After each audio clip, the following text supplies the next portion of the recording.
Assalamualaikum warahmatullahi wabarakatuh. Halo Bunda, kembali lagi dengan saya Raili Hamidah, teman visio Anda.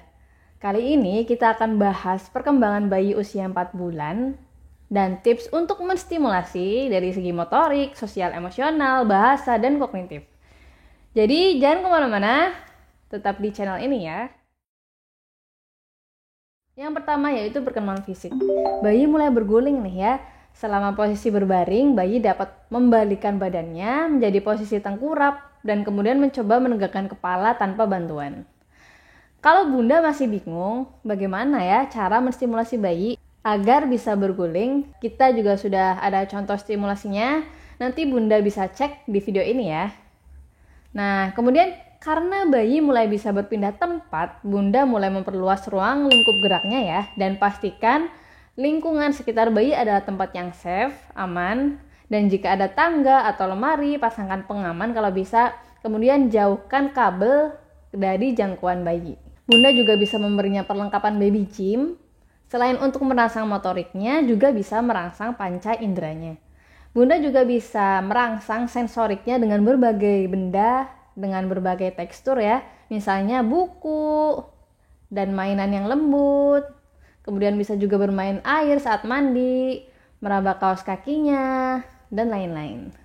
Kemudian matanya akan bergerak bersamaan dan mampu fokus lebih baik pada gerakan atau benda yang terang dan memasukkan tangannya ke mulut dan mendorong siku. Tipsnya bagaimana? Saat menggendong bayi, ingatlah untuk melepas perhiasan seperti anting atau kalung karena bayi Anda mulai memiliki ketertarikan pada benda-benda yang bercahaya.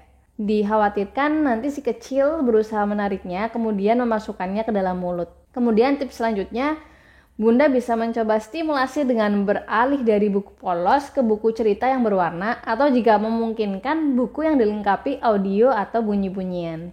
Hal yang perlu dikhawatirkan apa? Yang pertama, jika tidak menggoyangkan lengan atau menendang. Yang kedua, misalnya kesulitan untuk menegakkan atau menggerakkan kepala. Kemudian jika bayi tidak tertarik pada aktivitas yang dia lakukan dan dia tidak merespon pada suara. Oke Bunda, kita beralih ke perkembangan selanjutnya yaitu perkembangan emosi sosialnya.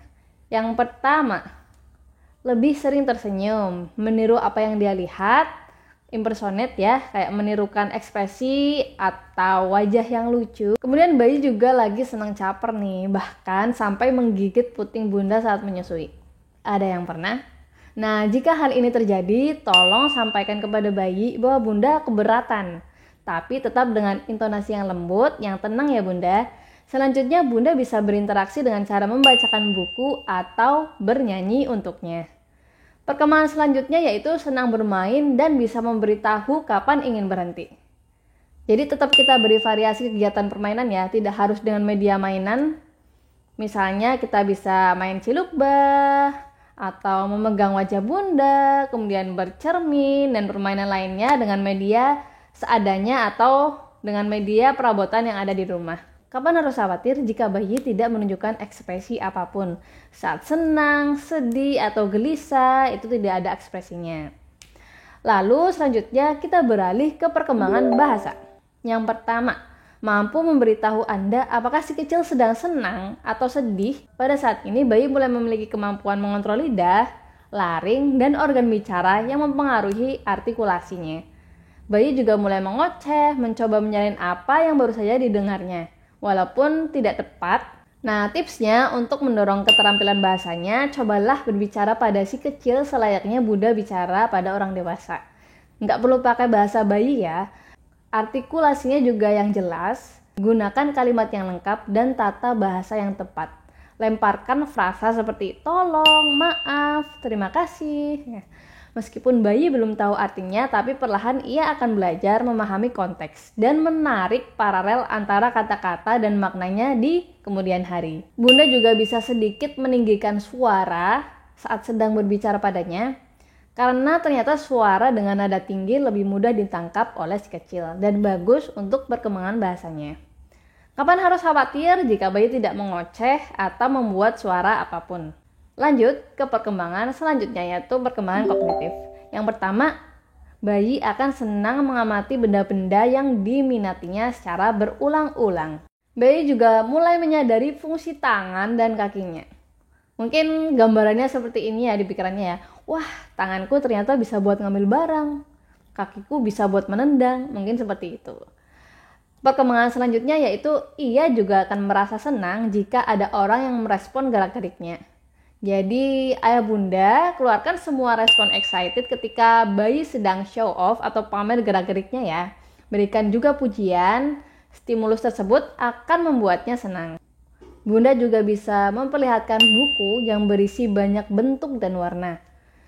Ingat, lewat buku aja ya bun, jangan memperlihatkan layar ponsel dahulu.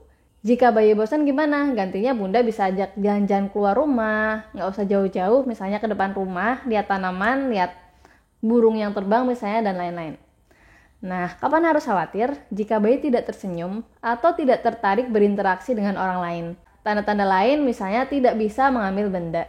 Sekian ya bunda, informasi yang bisa kita berikan. Semoga bermanfaat dalam membantu menstimulasi si kecil.